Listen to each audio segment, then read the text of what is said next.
In this video, we are going to see Indian national movement का phase one, which was from 1905 to 1917. तो देखते हैं होता क्या है इसमें। यहाँ पे लिखा है पार्टीशन ऑफ बंगाल 1905 में होता है। कर्जन की रिएक्शनरी पॉलिसीज थी। तो यहाँ पे ये कह रहे हैं कि इंडियन नेशनल मूवमेंट जो थी, ये कर्जन की रिएक्शनरी मूव जो पॉलिसीज थी उसके रिएक्शन में भी आई हैं। ठीक है, कैसे आई हैं वो देख लेते हैं।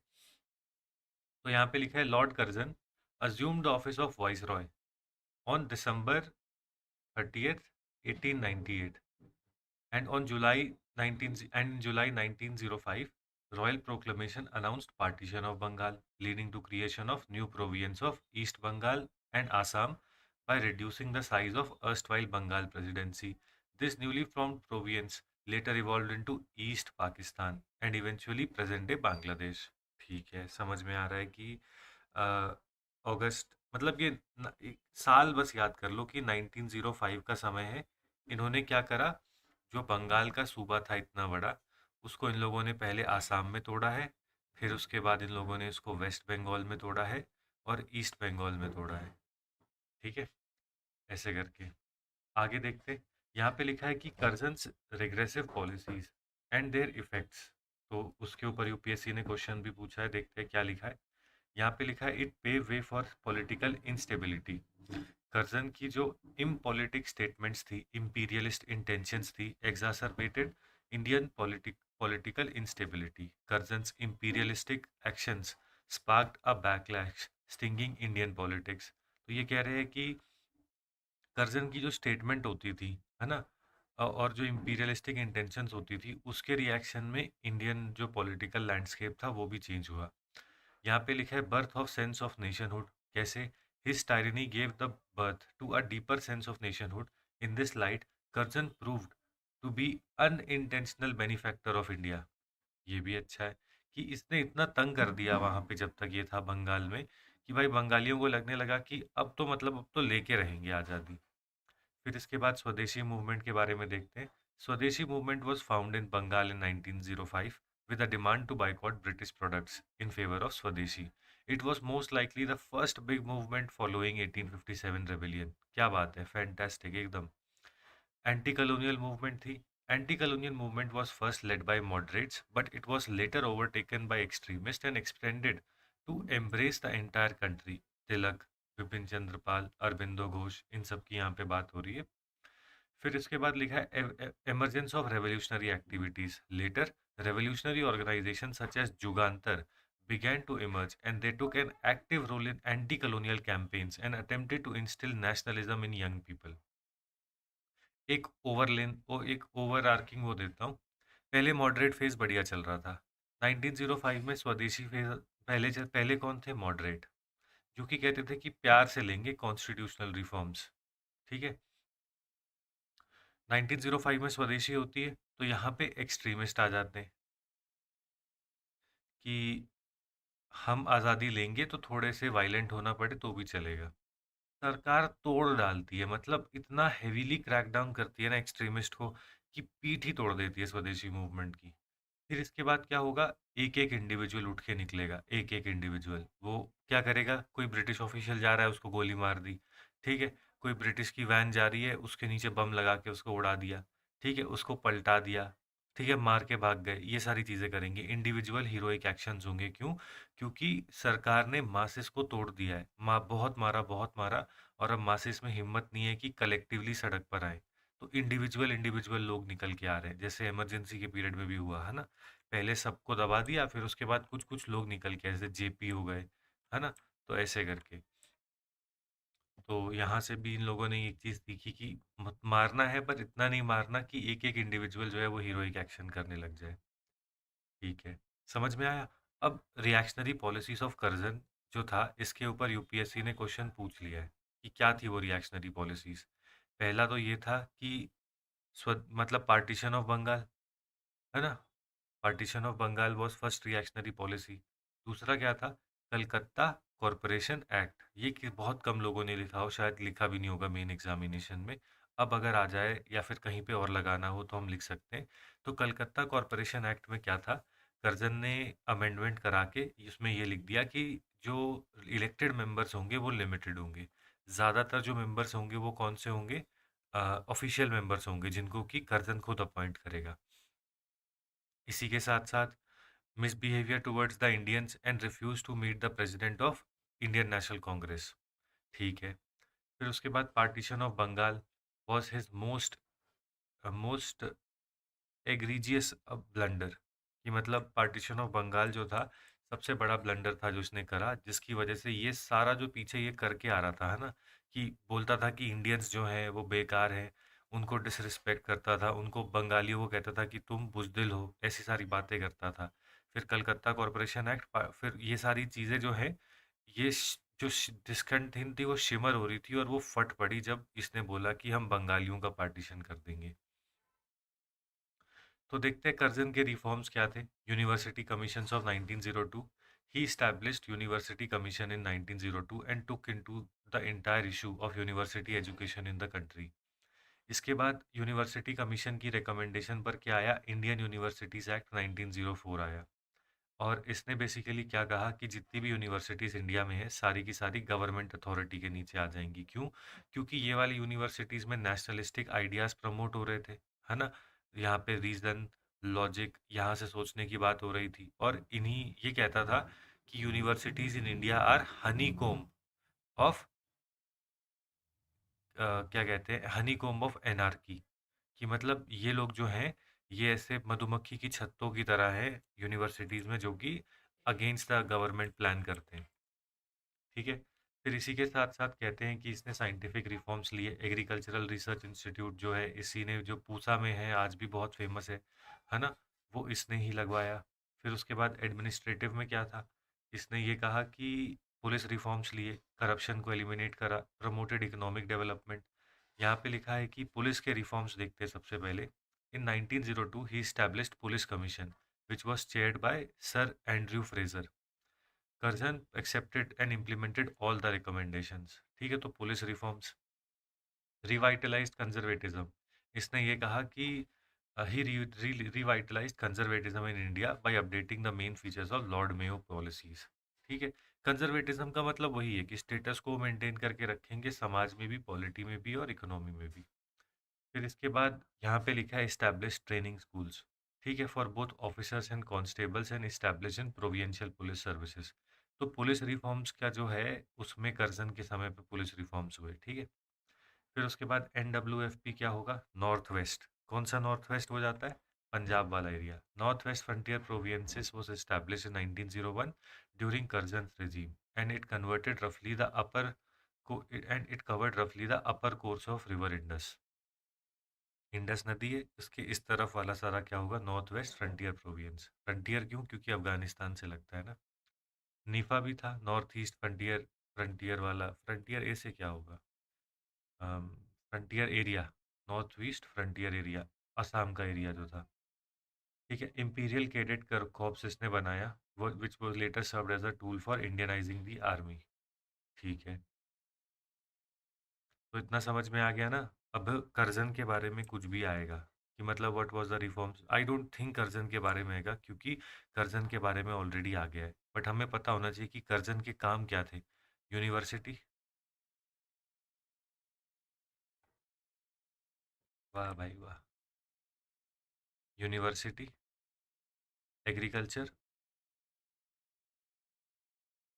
फिर इसके बाद हमने देखा कि इसने नॉर्थ वेस्ट फ्रंटियर प्रोविंस बनाया, ताकि उस तरफ से मतलब अपने वेस्टर्न बॉर्डर्स को सिक्योर करने के लिए। इसने पुलिस के रिफॉर्म्स किए। Police reforms, reforms. ठीक है। तो बस इतना लिखना है और कुछ नहीं। हो गया कर्जन का। ये इसके क्या थे? ये पॉजिटिव कह लो। और और फिर उसके बाद अगर हम उस तरफ बात करें तो इसने क्या करा था? नेगेटिव में इसने कलकत्ता कॉरपोरेशन जो एक्ट था उसको अमेंड किया और उसमें इलेक्टेड मेंबर्स को लिमिट करा इसने। फिर उसके बाद पार्टीशन ऑफ बंगाल की बात करी, तो ये इसके नेगेटिव्स थे। इनको भी नेगेटिव्स में दिखा सकते हैं ये वालों को, जैसे पुलिस रिफॉर्म्स करे ताकि पुलिस स्टेट बनाई जा सके, यूनिवर्सिटी में नेशनलिज्म को कम करने के लिए, एग्रीकल्चर बनाया with selfish motive of increasing productivity and increasing land revenue. North west frontier province बनाया ताकि क्या कहते हैं, वेस्टर्न वेस्टर्न इन्वेजन जो है, पोटेंशियल वेस्टर्न इन्वेजन जो है, उससे इंडिया को बचा सके, टू प्रोटेक्ट इंडियन एम्पायर। बस ऐसे करके नेगेटिव भी लिख सकते हैं। चलिए आगे चलते हैं। Background and government motive for partition. Official reason क्या था? उन्होंने कहा कि भाई बंगाल जो है उस समय पे बिहार, उड़ीसा, बंगाल, ढाका जो आज का है ना, ये पूरे को बोलते थे। तो ये कह रहे थे कि इतना बड़ा है, इसको एडमिनिस्टर हम कैसे करेंगे? तो पहला तो ये था। दूसरा वही सेम चीज़ की एडमिनिस्ट्रेटिव ईज हो जाएगी।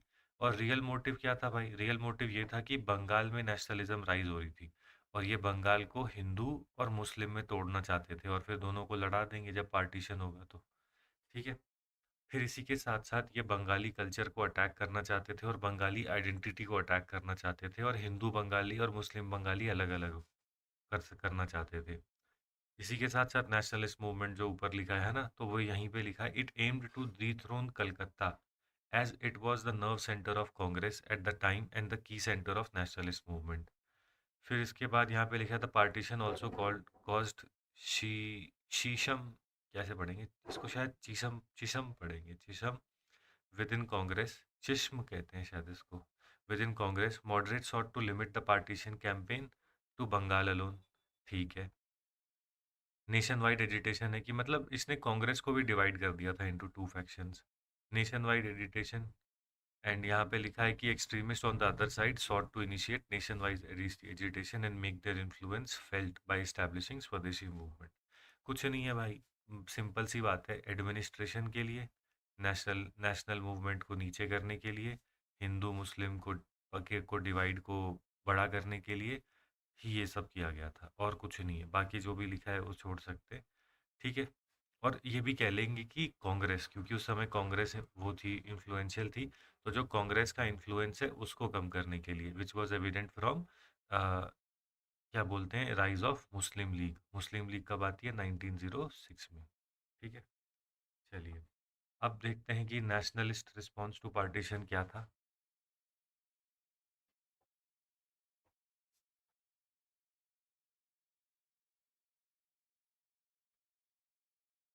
तो जो नेशनलिस्ट थे उन्होंने क्या करा वो तो हम सबको पता है, स्वदेशी मूवमेंट करी।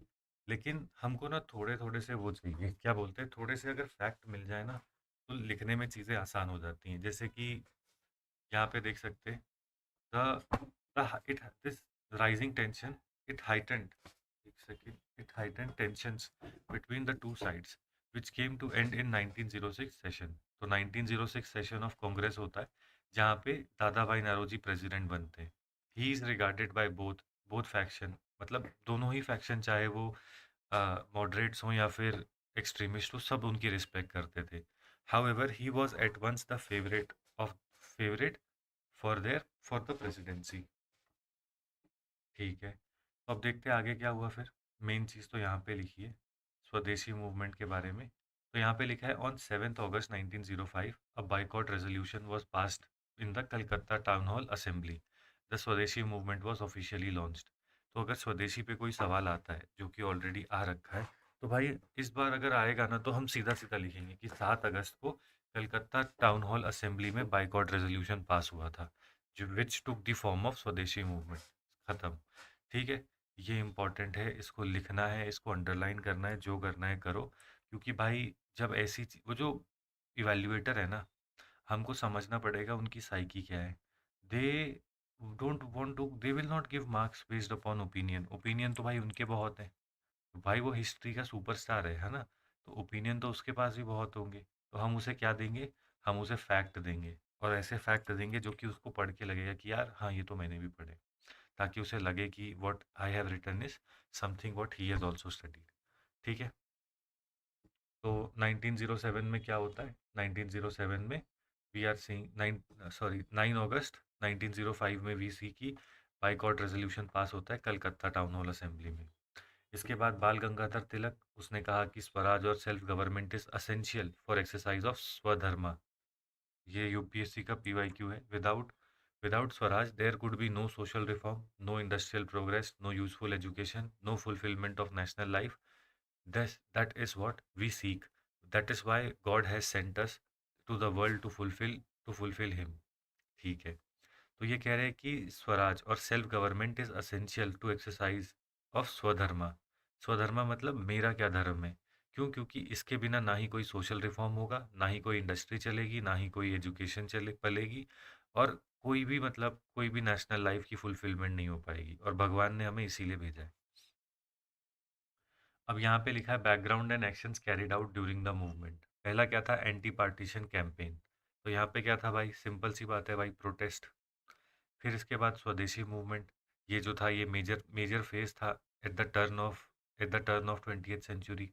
डे ऑफ सॉरो, यहाँ पे ये कह रहे हैं कि अगस्त, मतलब देख रहे हो ना, 7 अगस्त को शुरू हुआ है, 7 अगस्त को ये स्टार्ट हुआ है, और 16 अक्टूबर को ये बोल रहे हैं कि इसको कहेंगे कि day of sorrow, the day of Bengal partition was observe with morning.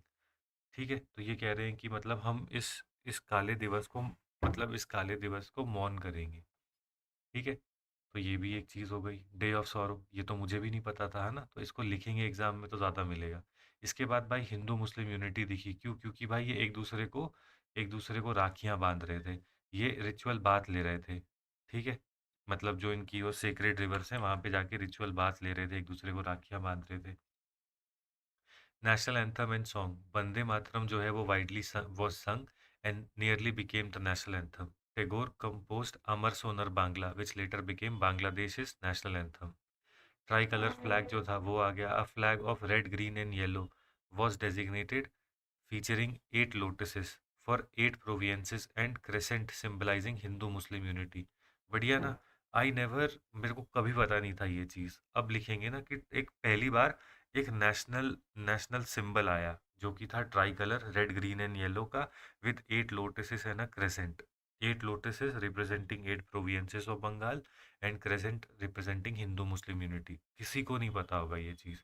Reviving the ancient glory, the past was revisited to highlight India's achievement in art, architecture, science, maths, religion, law and trade। जैसे कि यहाँ पे सुब्रमण्यम भारती जी हैं, उन्होंने लिखा था सुदेश गीतम। ठीक है, एंड अब अविंद्रनाथ Tagore broke the domination of Victorian naturalism over Indian art। ये भी अच्छा है। ठीक है, तो ये भी अच्छा है, ये भी एक चीज़ अच्छी पता चली। फिर इसके बाद यहाँ पे कह रहे हैं इम्पोर्ट बैन। तो यहाँ पे लिखा है the movement led to decline of foreign textile demand and boycotts targeted Manchester cloth and Liverpool salt. फिर उसके बाद क्रॉप्स ऑफ वॉलेंटियर्स आई, जैसे कि एक्सट्रीमिस्ट फॉर्म्ड वॉलेंटियर ग्रुप्स और samitis to spread political awareness. For example Ashwini Kumar Dutt Swadeshi Bandhab समिति इन बंगाल। बढ़िया भाई, है ना।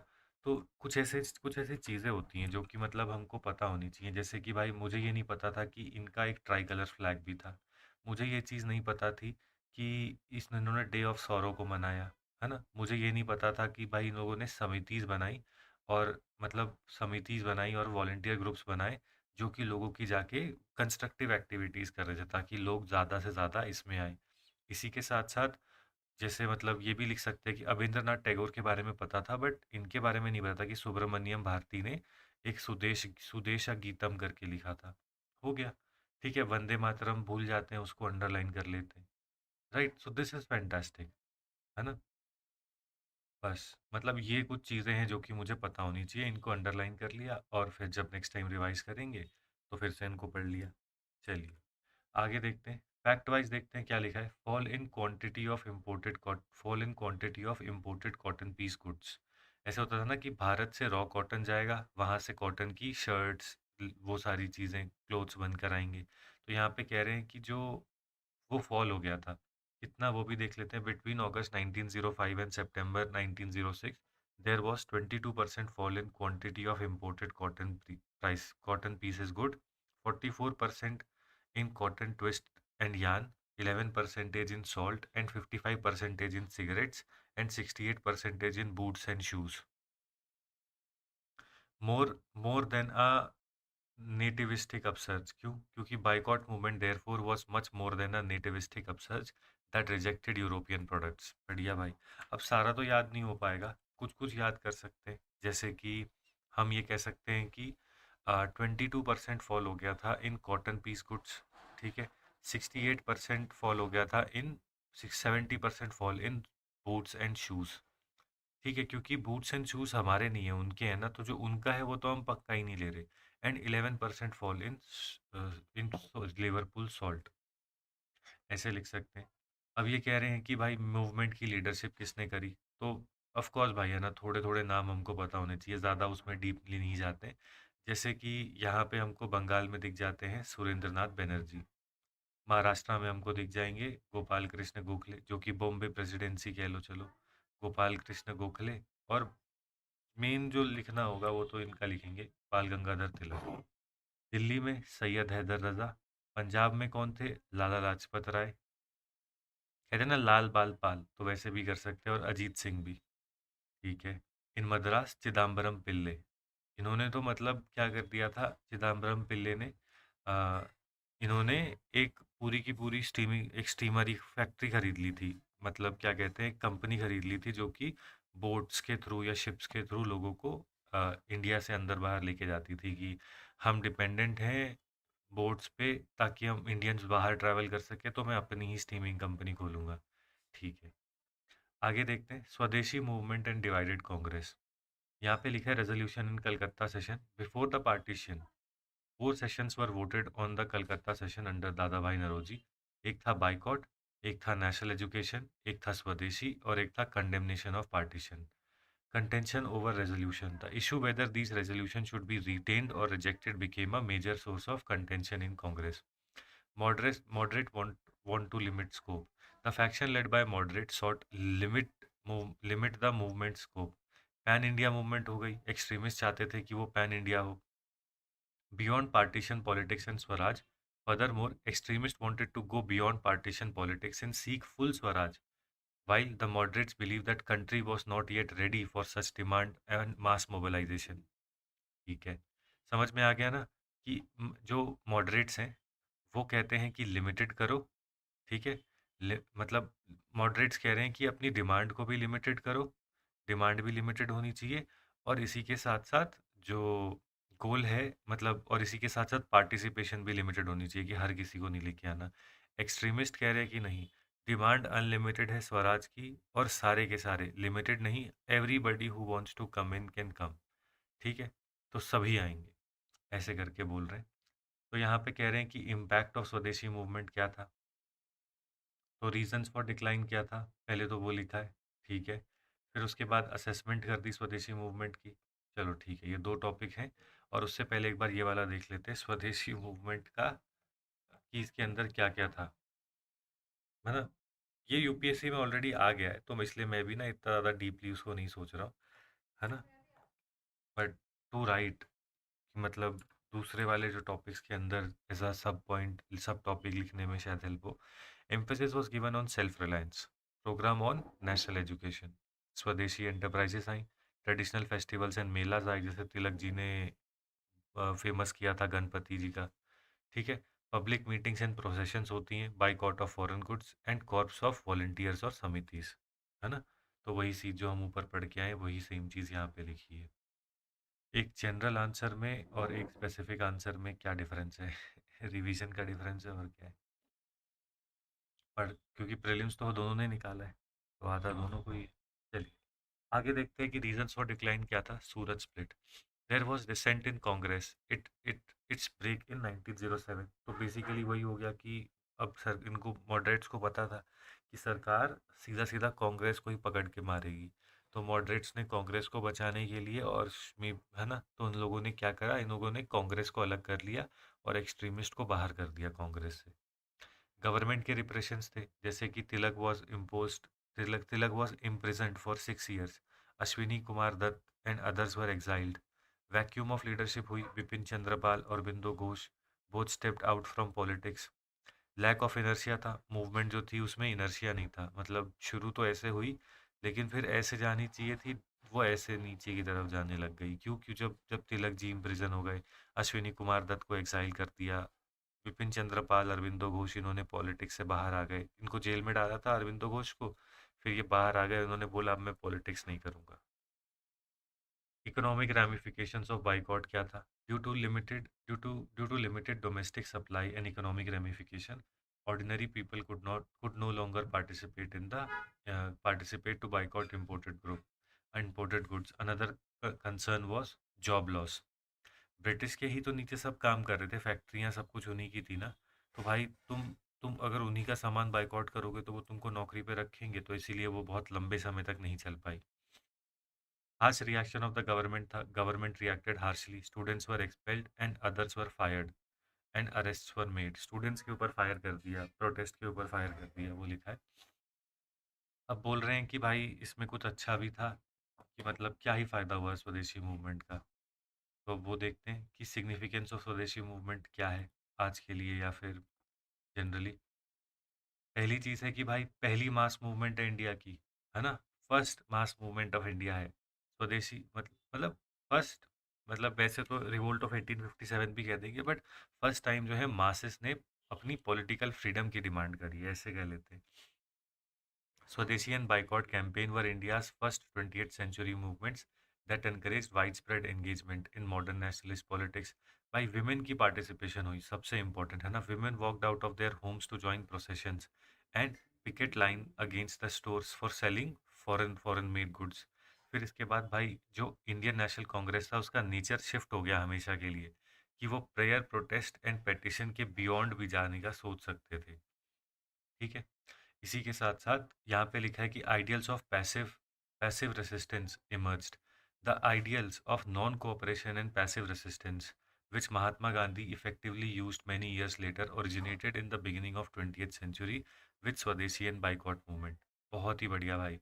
ये चीज़ तो मतलब हाँ भाई, ये चीज़ तो मेरे दिमाग में नहीं आई, बट ये बात सत्य है कि भाई जो idea of non cooperation and passive resistance था, सिविल डिसोबीडियंस, वो सब, वो गांधी वो जो आइडियाज़ थे वो ओरिजिनेट स्वदेशी मूवमेंट में हुए। क्रिटिसिज्म क्या थी भाई? All India participation revolt of 1857 की तरह मिसिंग थी। पेसेंट्स फिर से नहीं आए। मुस्लिम पार्टिसिपेशन कम हो गई with the formation of Muslim league. फिर कम्युनल एंगल था कि मतलब ये लोग रिलीजियस सिंबल्स का, हिंदू इमेजरी का इस्तेमाल कर रहे थे।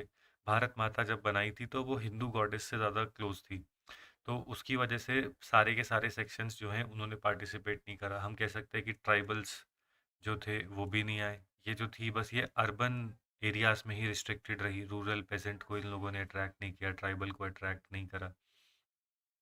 ठीक है। मुस्लिम लीग का देखते हैं क्या लिखा है। मुस्लिम लीग का सिंपल है कि वहाँ पर नेशनलिज्म राइज हो रही है। ठीक है, नेशनलिज्म राइज हो रही है, तो नेशनलिज्म को काटने के लिए इन लोगों ने मुस्लिम लीग बना ली।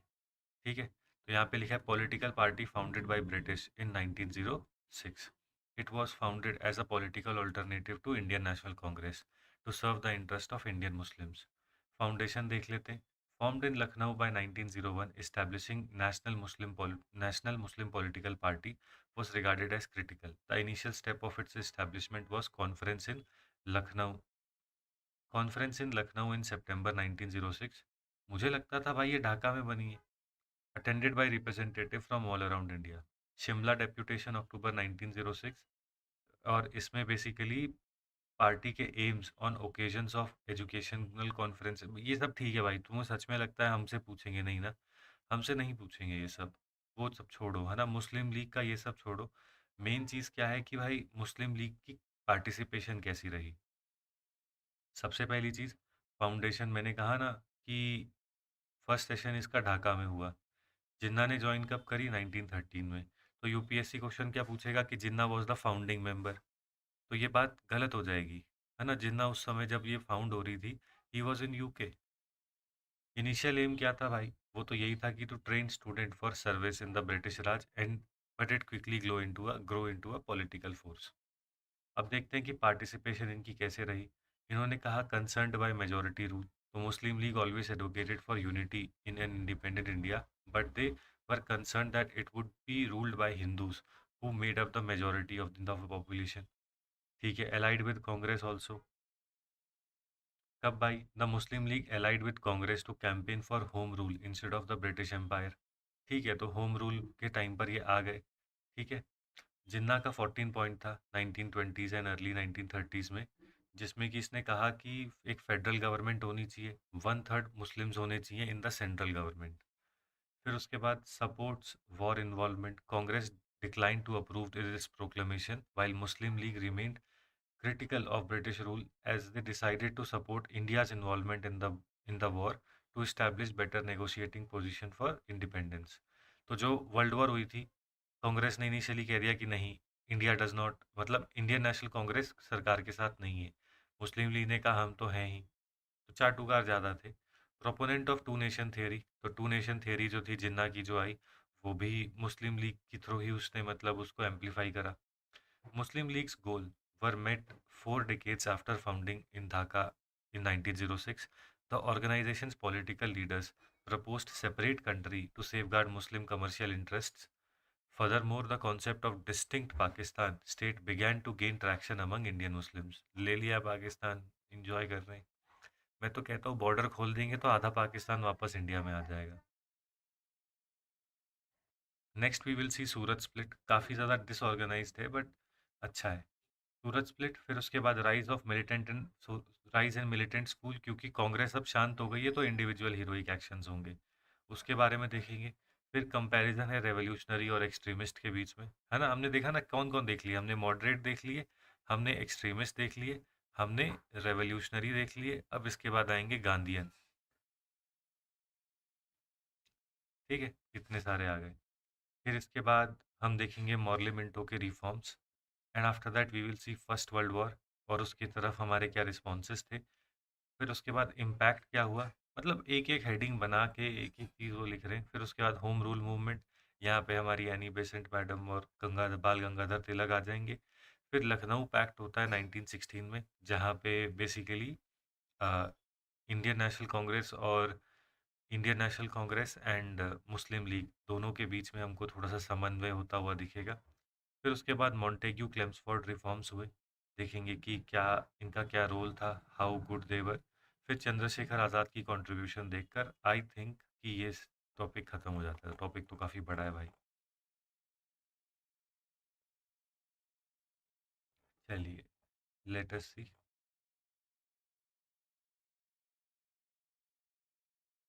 तो यहाँ पे लिखा है Surat split and its impact. When the selection of Dadabhai Naroji as a new president in 1906, with the selection of Dadabhai Naroji as the new president in 1906, an impending clash was avoided. ठीक है, both sides were pacified because he was admired by both. Naroji presented a concept of Swaraj at this session to reconcile disagreements. It was declared it was declared as the aim of the Congress. ठीक है। फिर उसके बाद यहाँ पे ये कह रहे हैं कि Bal Gangadhar Tilak, the extremist of today will be moderates of tomorrow, just as moderates of today were extremist of yesterday. ठीक है, तो यहाँ पे मॉडरेट्स के बारे में और एक्सट्रीमिस्ट के बारे में लिखा है। तो जो मॉडरेट्स थे, इनका सोशल बेस क्या था, कौन इनको सपोर्ट करता था? They were zamindars and upper middle class. यहाँ पे social base educated middle class and lower middle class, क्योंकि ये वाइडर है ना। यहाँ पे लिखा है ideological inspiration western liberal thoughts, और यहाँ पे आइडियोलॉजिकल इंस्पिरेशन क्या है? Indian history, culture and Hindu traditional symbols. ठीक है, इंडियन हिस्ट्री लिख लेते हैं, Indian history culture and culture. ठीक है, हिंदू उसमें नहीं जाते, Indian history and culture. Believed in political connections with Britain to be in India social political and cultural interest. इनका क्या था? With Britain would perpetuate British exploitation in India. तो ये कहते थे कि अंग्रेज़ों के साथ रहेंगे तो हमारे फ़ायदे का है, पॉलिटिकल, इकोनॉमिक एंड सोशल। ये कहते थे कि बस वो हमको एक्सप्लॉइट करने के लिए आए हैं। लॉयल्टी अगर देखें तो ये ब्रिटिश क्राउन की लॉयल्टी की बात करते थे। ये क्या कहेंगे? ये कहते थे कि लॉयल्टी टू द मदरलैंड, है ना, सेम चीज़। फिर यहाँ पे लिखा होगा मासेस रेडी नहीं है, यह लिख रहे हैं कि मासेस तो कल से तैयार बैठे हैं, वो अपने आप को सैक्रिफाइस करेंगे भारत माता के लिए। कॉन्स्टिट्यूशनल डिमांड्स करते थे कि मतलब कॉन्स्टिट्यूशन के अंदर ही रह के हम प्रेयर एंड पिटिशन करेंगे। ये कहते थे कि हमको स्वराज चाहिए और वो कैसे भी आए चलेगा। ये कहते थे कॉन्स्टिट्यूशनल मीन्स, ये कहते थे अगर एक्स्ट्रा कॉन्स्टिट्यूशनल जाना पड़े, जैसे कि बाइकॉट हो गया, पैसिव रेसिस्टेंस हो गया, नॉन कोऑपरेशन हो गया, चलेगा, हम करेंगे। फिर इसके आगे लिखा हुआ है नॉन कॉम्प्राडोर, इसका मतलब they were patriots and did not play a role of a comprador class. They were patriots who made sacrifices for their country. तो कॉम्प्राडोर का मतलब क्या होता है, गूगल कर लेते हैं। कॉम्प्राडोर, COMPRADOR। कॉम्प्राडोर का मतलब होता है person whose acts as an agent of foreign organisation engaged in investment. ठीक है, तो ये यहाँ पे कह रहे हैं कि ये कॉम्प्राडोर क्लास नहीं थी। कॉम्प्राडोर क्लास का मतलब ये होता है वो क्लास जो कि फॉरेन, किसी फॉरेन एजेंसी के एजेंट बन के काम करे। ठीक है, वो ये क्लास नहीं थी। चलिए अब यहाँ पे देखते हैं कि कॉजेज ऑफ सूरज स्प्लिट क्या था। सबसे पहली बात तो यही थी भाई कि डिसएग्रीमेंट था। जो 4 रेजोल्यूशन पास करे गए थे 19 1906 के उसमें, 1904 आई थिंक, 1904 में जो 4 रेजोल्यूशन पास किए गए थे अबाउट अबाउट द स्वदेशी मूवमेंट, उस पे डिसएग्रीमेंट था। ठीक है, फिर इसके बाद यहाँ पे कह रहे हैं कि मॉडरेट्स का फेलियर था। मॉडरेट्स जो थे वो fail to make significant inroads and extremist got agitated. ठीक है, इंटरनेशनल इन्फ्लुएंस था। Extremist were also inspired by occurrences outside India, जैसे कि भाई defeat of Russia by Japan and defeat of Italy army by Ethiopians, both of which shattered the image of European might. ये भी अच्छा है भाई, मतलब फैंटास्टिक। कि मतलब एक्सट्रीमिस्ट इतने कॉन्फिडेंस में क्यों है, क्योंकि उन्होंने देखा कि जापान जो कि एक एशियन टाइगर है, उसने यूरोपियन फोर्स, यूरोपियन माइट को, रशिया को पेल दिया। फिर इसके बाद इथियोपियन वॉर हो गई है, जहाँ पे इटली, जिसके पास सारे के सारे गन्स, आर्म, असला, बारूद है, उनको भाई इथियोपियंस ने स्पीयर, बो एंड एरो से मार दिया। ठीक है, तो ये कहते हैं भाई ऐसा थोड़ी होता है, ये तो हम डेंजरस हैं, मतलब एशियंस आर डेंजरस। तो ऐसे करके लगा उनको। फिर इसी के साथ साथ इनएक्शन ऑफ मॉर्ले। तो extremist were optimistic about nomination of new secretary of state Morley, but he did nothing about partition question and that angered the extremist. ठीक है, फिर उसके बाद contention over presidentship. Extremist wanted Tilak और Lala Lajpat Rai as president, but moderate wanted Ras Behari Bose as the president of 1907 session. और रास बिहारी बोस ही जो है वही 1907 के सेशन में प्रेसिडेंट बने। ठीक है, इम्पैक्ट क्या हुआ भाई? डिवीजन हो गई, स्प्लिट हो गई, कांग्रेस वीक हो गई। फिर उसी के साथ साथ with extremist gaining prominence eventually driving Congress towards a more militant and extreme approach and winning independence. ठीक है, shift in government attitude. It also indicated a shift in governments attitude and policy towards the moderate nationalist. ठीक है, फिर उसके बाद impetus for reforms. The Surat split was the impetus for the 1909 Morley Minto reforms. क्योंकि ऐसा हो रहा था ना कि उनको दिख रहा था कि एक्सट्रीमिस्ट जो हैं वो पब्लिक को अपील कर पा रहे हैं, मॉडरेट्स नीचे जा रहे हैं। तो इसीलिए अब इन लोगों ने क्या बोला कि हम मॉर्ले मिंटो रिफॉर्म्स लेकर आएंगे, जिससे कि बेसिकली होगा क्या, जिससे बेसिकली क्या कहते हैं, हम जो प्रोटेस्ट या एजिटेशन है उसको थोड़ा सा एक कॉन्स्टिट्यूशनल वेंट दे देंगे। Surat split divided the Indian national Congress into moderates and extremist, weakening the freedom struggle. ठीक है, और फिर उसके बाद लिखा था extremist rose to prominence steering Congress towards more aggressive stance. The division reflected a shift in British policy and influenced Morley Minto reforms regarded as a national setback. The split temporarily stalled the movement, yet extremist revolutionary actions revived the public spirit against the British rule. After 8 years, both factions reunited in the Lucknow session in 1916, restoring unity and momentum to national movement. ठीक है, अब हमको क्या करना है? अब हमको समझना है कुछ चीज़ों को। सबसे पहली चीज़ क्या है? सबसे पहली चीज़ हमको ये देखनी है कि भाई स्वदेशी रेज़ोल्यूशन कौन सी ईयर में पास करे गए थे। स्वदेशी, मैं गूगल कर रहा हूँ, स्वदेशी रेज़ोल्यूशन पास इन 1904। देख लेते हैं क्या लिखता है ये। बिल्कुल, wasn't passed in 1906, 1904, it emerged in 1905। ठीक है, तो भाई ये कह रहे हैं कि स्वदेशी रेज़ोल्यूशन 19 एक सेकंड, ये यूपीएससी का पीवाईक्यू है, देख रहे हो? यूपीएससी नहीं, हरियाणा, हिमाचल प्रदेश पीसीएस का है। The Congress session supported swadeshi and boycott movement in Bengal 1905 was held in, कहाँ पे हुआ है? ये बनारस में हुआ है। 1905 का सेशन बनारस में हुआ है। ठीक है,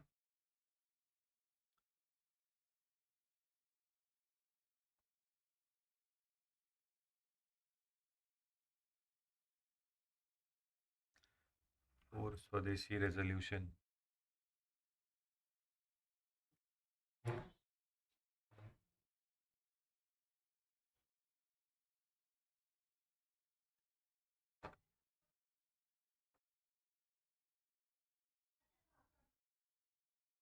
हाँ भाई, 1906 में हुआ है, ठीक है। यही मैं कह रहा हूँ कि मतलब if we don't fix what we are thinking wrong, तो दिक्कत हो जाएगी एग्जामिनेशन में भी, कुछ उल्टा लिख देंगे। तो क्या हुआ है, 1904, 1905, 1906 यहाँ पे स्वदेशी मूवमेंट चलती है। फिर ये ये जो हैं ये मिलते हैं कहाँ पे, ये कलकत्ता में होगा। कलकत्ता सेशन होता है और यहाँ पे कौन बैठेंगे, दादा भाई नौरोजी। और दादा भाई नौरोजी जो हैं वो फोर स्वदेशी रेजोल्यूशंस को लेकर आते हैं। इसके बीच में ही दिक्कत होती है और 1907 में क्या हो जाता है, सूरत स्प्लिट हो जाता है। क्यों हो जाता है, क्योंकि जो एक्सट्रीमिस्ट है वो चाहते थे तिलक गद्दी पे बैठे, मॉडरेट चाहते थे कि रास बिहारी जो घोष हैं वो तिलक गद्दी पर बैठे। ठीक है, इतना समझ में आ गया। चलिए, बढ़िया। और हम इसमें क्या जान सकते हैं, और हम ये जान सकते हैं कि कांग्रेस का स्वदेशी रेजोल्यूशन वाला सेशन कहाँ पे हुआ था।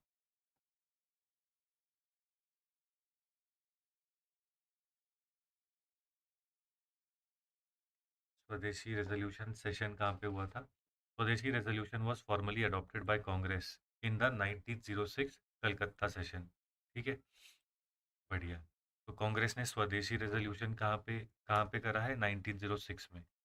1906 में, ये चीज़ याद रखना। हमको लगे 1905 में करा है, नहीं भाई, कांग्रेस ने स्वदेशी रेजोल्यूशन 1906 में लिया है। ठीक है। और क्या कहते हैं, ये जो स्वदेशी मूवमेंट स्टार्ट हुई है, ये स्टार्ट हुई थी कलकत्ता टाउन हॉल से। कलकत्ता टाउन हॉल में बाइकॉट रेजोल्यूशन पास किया गया था और वहाँ से स्वदेशी मूवमेंट स्टार्ट हुई। कांग्रेस ने इसको फॉर्मली स्वदेशी स्वदेशी मतलब स्वदेशी रेजोल्यूशन कब पास करा है, 1906 में। ठीक है। अब यहाँ पर क्या हो रहा है कि स्प्लिट हो गया, क्योंकि ये चाहते थे तिलक हो और ये कहते थे कि रास बिहारी घोष हो। अब आगे चलते हैं तो क्या होगा, सरकार देख रही है कि जो तिलक का विंग है, एक्सट्रीमिस्ट विंग है, इसकी पॉपुलैरिटी बढ़ती जा रही है। राइट, और ये जो है they they are using extra constitutional means. तो इसीलिए इन लोगों ने एक कॉन्स्टिट्यूशनल वेंट बनाने की कोशिश करी। और वो कॉन्स्टिट्यूशनल वेंट क्या था, मॉर्ले मिंटो रिफॉर्म्स। ठीक है, ऐसे करके पढ़ाई करनी है। अब हमारे पास पूरी एक हिस्ट्री है ना, पूरी एक टाइमलाइन है हमारे पास। चलिए, अब अगला जो टॉपिक है that is rise of militant and revolutionary nationalism, इसको हम करेंगे अगले वाले वीडियो में।